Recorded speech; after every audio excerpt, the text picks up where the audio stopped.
Bonjour à toutes et à tous, bienvenue sur ma chaîne Chana Gérard Medium. Je vous retrouve aujourd'hui pour les nouvelles vidéos, les nouvelles guidances du mois de novembre. Mais avant de commencer, vous retrouverez donc toutes les informations en barre d'infos. Donc vous retrouverez les jeux que j'utilise pour la guidance. Vous retrouverez également le lien de la plateforme de réservation sur laquelle vous retrouverez donc les services que je propose, les disponibilités et les tarifs.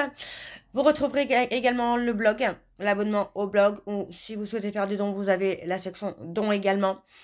Vous retrouverez les liens pour vous procurer mon livre, donc Flamme jumelle, les confessions d'une chaser, que vous retrouvez sur Bookmundo et sur Amazon, en version papier et en version numérique.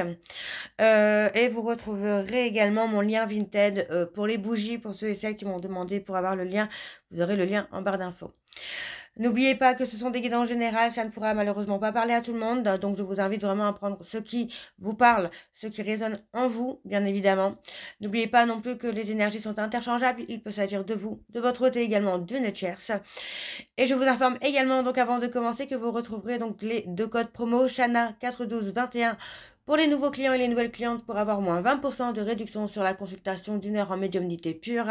Et le code jumeau 25 pour ceux et celles qui souhaitent s'abonner au blog. Vous aurez donc moins 15% de réduction sur l'abonnement, quelle que soit la formule que vous choisissez. Donc voilà, je vous retrouve tout de suite pour la nouvelle guidance du mois de novembre. Je vous embrasse, je vous dis à très bientôt. Bisous. Coucou, bienvenue sur ma chaîne Chana Gérard Medium.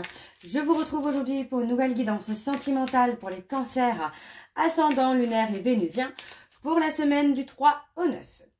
Donc comme indiqué juste avant la vidéo, vous retrouverez toutes les informations en barre d'infos. Vous retrouverez le code promo, donc Chana 41221 pour avoir moins 20% de réduction sur la consultation d'une heure en médiumnité pure. Si vous n'arrivez pas à mettre le code promo, n'hésitez pas à me consulter en privé sur mon adresse mail. Donc Pamela Wanek, @gmail.com. Je crois que mon adresse mail est en biographie YouTube. Donc n'hésitez pas, ou même sur Facebook, Instagram, Pamela Chana Gérard Medium, où vous pouvez me contacter en cas de souci. Alors avant de commencer, je précise que les guidances sont des guidances générales et que ça ne pourra malheureusement pas parler à tout le monde. Mais je vous invite à prendre ce qui vous parle, bien évidemment, et à surtout placer dans votre contexte. Si je parle d'une tierce et que la tierce c'est vous, vous repassez bien évidemment dans votre contexte à vous. N'oubliez pas non plus que ce sont des énergies interchangeables. Il peut s'agir de vous, de votre hôte et également d'une tierce. Il peut s'agir de quelque chose qui est déjà passé ou qui n'est pas encore arrivé ou qui est peut-être actuel. Alors on y va, c'est parti pour les cancers. Je vais commencer par vos messages avec le petit oracle de mes guides spirituels. Donc on y va, c'est parti pour les cancers ascendant lunaire et vénusien pour la semaine du 3 au 9. Allez, c'est parti, on y va. Ouh, allez donc. Allez, je vais prendre 3 messages et 2 en dos. Vous prenez celui qui vous parle, celui qui résonne en vous. Alors, pour les cancers, tu n'es jamais seul. Nous sommes là à tes côtés. Quand tu t'ennuies, fais appel à nous. Imagine que tu dialogues avec nous. Alors, le deuxième message. Promène-toi dans la nature en silence et ressens la présence du divin. Tu fais partie du grand tout. Laisse-toi baigner par notre lumière divine. Sache vivre l'humour en prenant du recul sur ce qui te paraît grave. Légèreté et humour sont deux caractéristiques que nous apprécions. Et en dos, nous avons tout est source d'énergie, même si tu ne nous vois pas. Guide spirituel, nous sommes là dès que tu formules une demande d'aide. Ose nous demander de l'aide aujourd'hui. Et ensuite, nous avons ton âme a eu le courage de découvrir qui elle est sur Terre. Sois fier de qui tu es et autorise-toi à demander de l'aide quand tu traverses une épreuve. Donc voilà les cancers pour vos messages. On va donc tout de suite aller voir avec l'oracle de la triade. Et je vais bien sûr aller voir à la coupe pour avoir vos énergies dominantes. Alors on y va, c'est parti. Donc pour les cancers ascendant lunaire et vénusien pour la semaine du 3 au 9.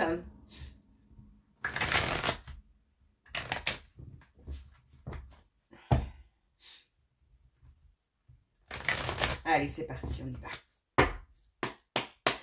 Alors, pour les cancers, ascendant lunaire et vénusien, pour la semaine du 3 au 9, quelles sont les énergies dominantes, s'il vous plaît, pour les cancers, ascendant lunaire et vénusien pour la semaine du 3 au 9.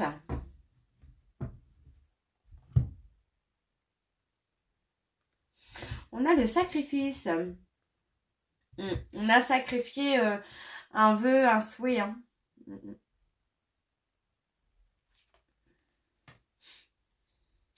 Ouais. Pour moi, on a ouvert les yeux sur une situation. Hein. Une situation qui a été beaucoup trop compliquée, trop difficile. Et pour moi, vous avez fermé la porte. Hein. Oh, il y a beaucoup de ruptures, hein, beaucoup de personnes qui ferment la porte là, en ce moment. C'est terrible. On a la culpabilité. Hein. On a la culpabilité. Et moi, j'ai quelqu'un quand même qui revient vers vous. Hein. Les cancers, là. Ok, on va aller sur le tableau en 9. Donc, c'est parti. On y va pour les cancers. Ascendant lunaire et vénusien pour la semaine du 3 au 9. Allez, on y va. Donc, je vais tirer de la main droite. Parce que du coup, quand je tire de la main gauche, ça me parle pour moi. Et ce n'est pas le but. Donc, je vais vraiment tirer de la main droite pour que ce soit un peu plus sain, un peu plus neutre, on va dire. Alors, on y va pour les cancers. On y va, c'est parti. On a le mensonge, le déni, la culpabilité. Alors, on a la nécessité. Pour moi, voilà, vous voyez, on vous dit que c'est nécessaire hein, pour vous de retrouver la paix et la sérénité par rapport à une personne qui vous raconte des bobards. Hein. Vous voyez, on a une personne qui est là et qui ne vous dit pas tout. Donc, vous avez la sagesse, hein, finalement, de ne pas trop réagir, ou de ne pas réagir du tout aux mensonges de cette personne, même si vous savez hein, que c'est quelqu'un qui vous ment. Pour moi, j'ai l'impression que vous avez passé le cap du pardon. Vous voyez, vous avez choisi de pardonner et vous avez surtout choisi, vous, d'avancer, d'évoluer et de ne pas vous freiner finalement dans votre évolution par rapport à cette personne. Donc, même si cette personne vous raconte un peu tout et n'importe quoi, pour moi, vous avez la sagesse de ne pas réagir pour ne pas non plus vous bloquer, vous, dans votre évolution. C'est plutôt pas mal. Vraiment, c'est plutôt pas mal. Alors, vous avez passé une période d'anéantissement, une période d'effondrement. Hein, mais vous avez réussi à dépasser cette période-là. Alors, ça peut être vous, ça peut être votre hôte également qui va passer une période d'anéantissement, une période de destruction, hein, de destruction massive là. Je sens vraiment que j'ai une personne qui va vivre un cauchemar où tout va vraiment s'effondrer pour lui.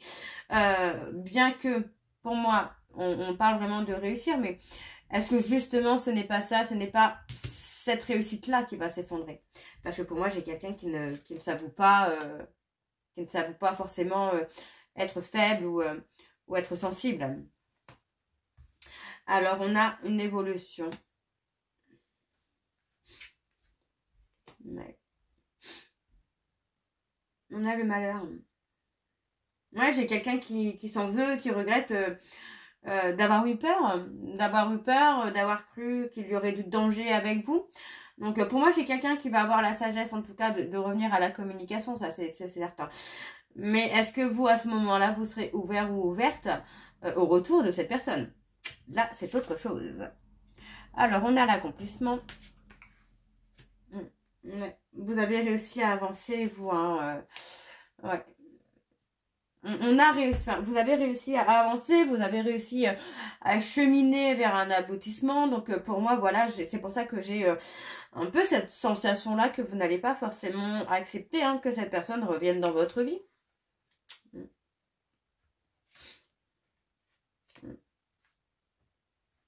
Je fais des petits bruits, je suis désolée. Je sais pas pourquoi je fais des petits bruits.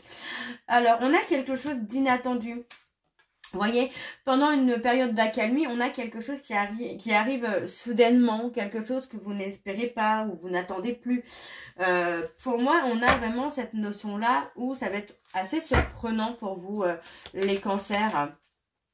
On parle de richesse, d'abondance. Alors, on va aller voir quand même sur... on parle de la fin. On a une fin qui arrive soudainement. Alors justement, est-ce que ce n'est pas la fin de la relation en question? Est-ce que ce n'est pas la fin des problèmes, des difficultés? Parce que justement, vous allez avancer. Ça peut être la fin de beaucoup de choses. à la fin. On parle de la fin concernant une relation flamme jumelle ou avec votre jumeau d'âme, une personne qui agit en miroir avec vous. Je suis désolée, je risque d'éternuer, je suis encore bien malade. On a la fin, vous voyez, pour moi on se pardonne et c'est la fin. Donc soit on accepte de se réunir avec cette personne ou soit c'est une rupture définitive, j'entends bien. Bon, même si on sait que dans les flammes jumelles il n'y a pas de rupture définitive, mais une rupture assez longue, hein, ouais. On parle de quelque chose qui va durer dans le temps. Ouais, pour moi j'ai quelqu'un qui vous a trahi, qui vous a blessé. Et pour moi, voilà, vous avez réussi à remettre de l'ordre dans votre vie, à retrouver votre équilibre. Donc, c'est peut-être aussi pour ça qu'on me dit que c'est la fin d'un cycle, la fin de quelque chose, parce que vous avez vraiment retrouvé quelque chose de stable pour vous. Moi, j'ai quelqu'un qui a stoppé, qui a stoppé la relation, qui a stoppé sur le lien, qui a mis un temps d'arrêt sur le lien. Et on a quelqu'un qui culpabilise d'avoir mis des obstacles finalement. Ok. Bon, on va aller voir avec l'oracle des miroirs.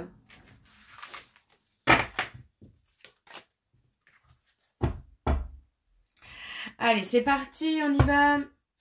Pour les cancers, ascendant lunaire et vénusien. Et je vais également les voir à la coupe pour avoir vos énergies dominantes. Allez, pour les cancers, ascendant lunaire et vénusien. Pour la semaine du 3 au 9, pardon, je suis désolée. Allez, pour les cancers, ascendant, lunaire et vénusien, pour la semaine du 3 au 9, quelles sont les énergies dominantes, s'il vous plaît, pour les cancers, ascendant, lunaire et vénusien, pour la semaine du 3 au 9. Alors, on a l'évolution. Hein. On parle de grossesse également. On peut avoir une grossesse qui arrive prochainement. Pour certains cancers. On a la joie et le bonheur quand même. Hein. Ouais, on parle de travailler sur soi par rapport à une relation qui a été passionnante, passionnelle et passionnante. Vous avez travaillé sur vous finalement pour retrouver votre joie, retrouver votre bonheur. Et pour moi, vous avez saisi une opportunité d'amour. Vous avez réussi à prendre de la hauteur, là, les cancers. Vous avez réussi à vous remettre en question. On parle de prendre une décision. Donc, pour moi, il y a quand même une belle avancée qui va se faire parce qu'on va travailler sur la communication, on va travailler sur soi, on va travailler sur le fait de retrouver le bonheur.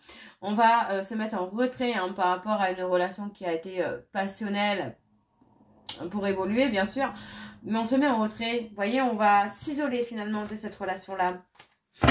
Alors, on va aller voir avec le tableau en 7. Donc, c'est parti pour les cancers. Ascendant, lunaire et vénusien pour la semaine du 3 au 9.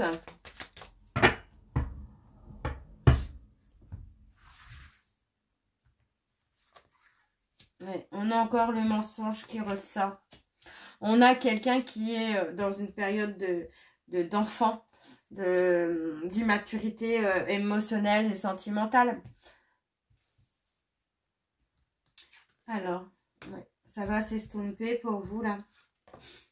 On a l'échec. Ouais, c'est ça. Cette personne en fait a tout simplement choisi l'échec finalement. C'est quelqu'un qui a choisi d'être en échec avec vous. Cette personne a préféré rester dans son monde un peu d'immaturité. Alors moi, quand je dis ça, je parle surtout de rester dans un monde un peu de Peter Pan, dans un monde où on se sent bien, on n'a pas d'engagement, on n'a pas de responsabilité. Donc on est plutôt sur ça. Hein. On parle d'une personne étrangère. Ouais. Pour moi, c'est quelqu'un qui vous a souvent pointé du doigt, mais qui s'est rarement remis en question. Hein.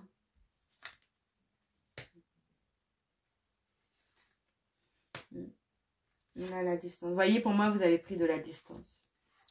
Vous avez pris de la distance avec cet homme, parce que pour moi, c'est quelqu'un qui est dans un schéma répétitif, finalement. Et à chaque fois que vous essayez, finalement, ce schéma répétitif revient. Donc à chaque fois que vous ouvrez la porte à cette personne, finalement c'est quelqu'un qui revient dans le même comportement qu'il a été auparavant. Donc quelqu'un qui ne se remet pas en question. Quelqu'un qui va vous pointer du doigt, qui va pointer vos erreurs, mais qui ne se remettra pas en question. Ok, alors, on a vous, les cancers. Ouais, aujourd'hui vous ne vous projetez plus avec cette personne parce que vous avez retrouvé votre équilibre. Donc aujourd'hui j'ai la sensation que finalement cette personne ne correspond plus aux critères que vous avez dans votre vie actuellement. Et ouais, vous avez grandi, vous avez évolué, donc... et ouais, il n'y a pas de... On parle de contrat.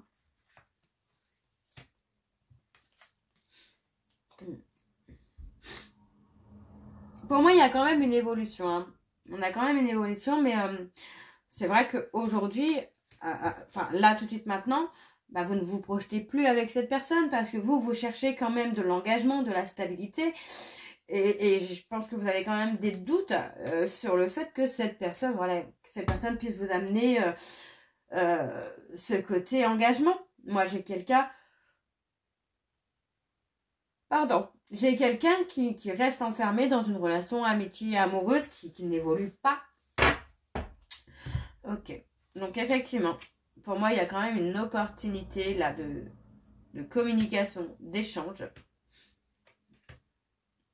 On parle de joie, de bonheur. Ouais, il y a eu beaucoup d'instabilité. J'ai quelqu'un qui va prendre le temps pour revenir vers vous. On parle plutôt de la prochaine saison. J'ai quelqu'un qui reviendra plutôt vers vous sur la prochaine saison, qui reviendra à la communication, mais plutôt sur l'hiver du coup.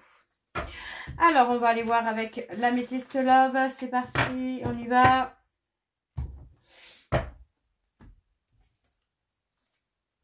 Allez, go. Alors, pour les cancers, ascendant lunaire et vénusien pour la semaine. Donc, du 3 au 9. J'allais oublier encore une fois. Du 3 au 9. Allez, c'est parti. Pour les cancers, ascendant lunaire et vénusien pour la semaine du 3 au 9.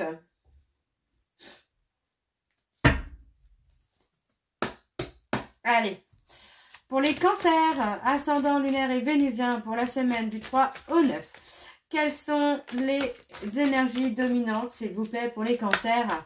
Ascendant, vous voyez, on parle de schéma répétitif. Ascendant lunaire et vénusien pour la semaine du 3 au 9.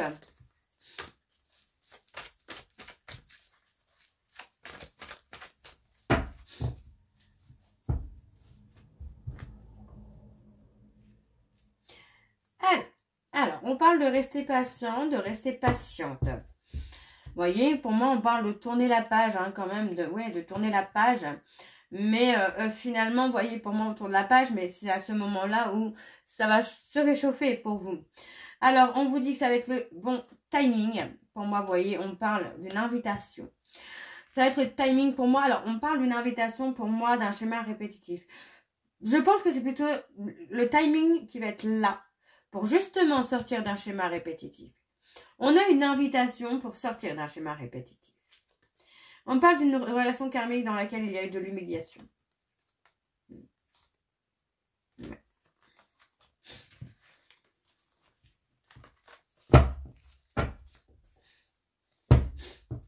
Allez, c'est parti, on y va pour les cancers. Ascendant lunaire et vénusien pour la semaine du 3 au 9.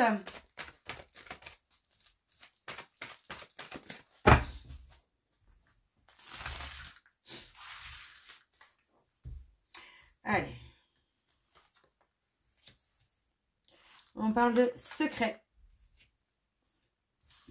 Ouais, pour moi, j'ai quelqu'un qui est en colère. On parle d'un homme qui est dans une période de chaos parce que pour moi, j'ai quelqu'un qui vous a caché des choses.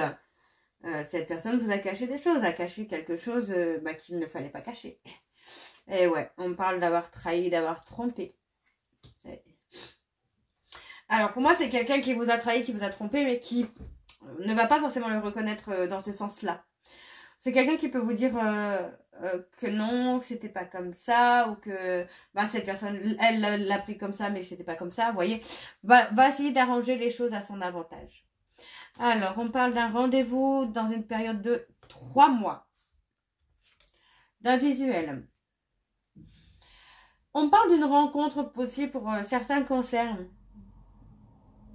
Il pourrait y avoir une rencontre à venir avec quelqu'un qui vous attire. Mais moi, pour moi, j'ai plutôt l'impression que ce sera un visuel. Vous voyez, pour moi, j'ai quelqu'un qui a mis la pagaille, hein, finalement, dans une relation où il y avait de la jalousie. Hein. Et oui, et oui. On me parle d'une relation qui est toxique avec un homme rival, hein, parce qu'on a cet homme rival qui finalement n'est pas honnête, a tendance à cacher des choses. En fait, c'est quelqu'un qui est plutôt dans le truc de faire ce qu'il a envie, mais que vous n'avez pas le droit de faire ce que lui fait, quoi.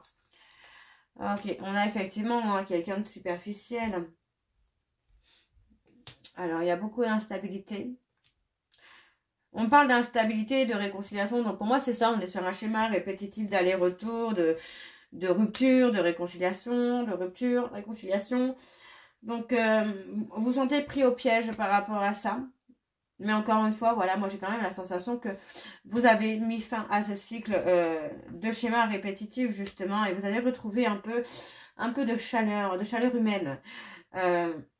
Peut-être auprès de quelqu'un aussi, hein. Vous voyez, ça peut être là, hein, sur la période de l'automne, où vous allez retrouver la chaleur, vous allez retrouver la force, vous allez vraiment retrouver votre lumière, quoi, après une période d'épreuve.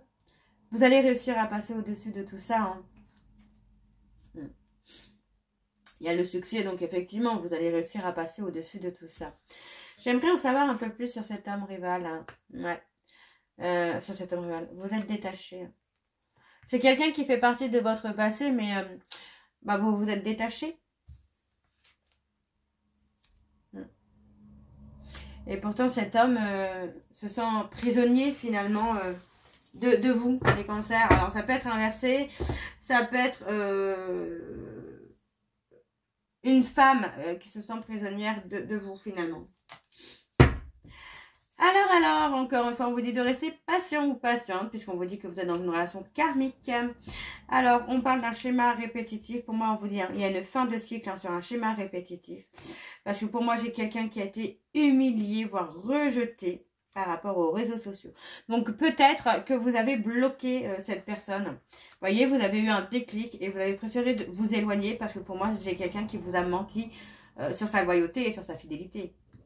Donc pour moi, vous avez préféré vous éloigner de cette personne. On vous dit bien que les sentiments sont toujours réciproques. Vous voyez, les sentiments sont toujours réciproques.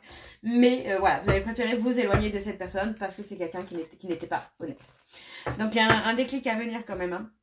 Alors, on va aller voir avec vos messages pour avoir la conclusion à tout ça.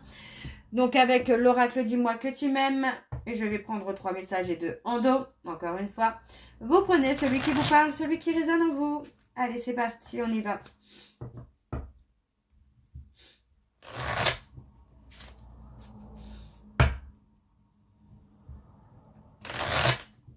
Allez. Alors, on y va, c'est parti. Pour les cancers, ascendant lunaire et vénusien, pour la semaine du 3 au 9, quels sont les messages, s'il vous plaît? Alors, on a le respect. On le dit et on le répétera autant de fois qu'il le faudra. Le respect est une valeur inestimable en amour. Il est l'une des composantes du ciment du couple, alors ne le sous-estime jamais, ni dans un sens ni dans l'autre. Alors, le deuxième message, on a la compassion. De temps en temps, il est bon de se mettre à la place de l'autre pour mieux le ou la comprendre et anticiper ses angoisses ou ses peurs. Ça nous arrive à toutes et tous, et à toi y compris. Alors sois dans la compassion au lieu de t'agacer. Ok, allez, encore un message. Pour les cancers, ascendant lunaire et vénusien, on a l'amant ou l'amante. Qui occupe le cœur, occupe aussi la tête. Laisse-toi aller à tes ressentis les plus simples, sans jugement. Une personne que tu admires ou qui t'admire actuellement va provoquer des émois très forts en toi. Et en dos, nous avons le désir. Réveiller le désir n'est pas aussi difficile qu'il n'y paraît. Ne dit-on pas que l'appétit vient en mangeant? Alors à table et bon appétit. Et ensuite, nous avons l'abandon. Il est parfois difficile de dépasser le sentiment d'abandon. Ça l'est encore plus quand il se fait ressentir malgré la présence physique d'un ou d'une partenaire. Une analyse ou une thérapie sur le sujet pourra t'aider à avancer avec moins de souffrance dans ta vie sentimentale. Pense-y. Donc voilà les cancers pour vos messages. J'espère que cette guidance vous parlera. N'hésitez pas à me dire en commentaire si ça vous parle ou pas. Et je vous retrouve très bientôt pour la suite des guidances du mois de novembre. Je vous embrasse, je vous dis à très bientôt et prenez soin de vous. Bisous.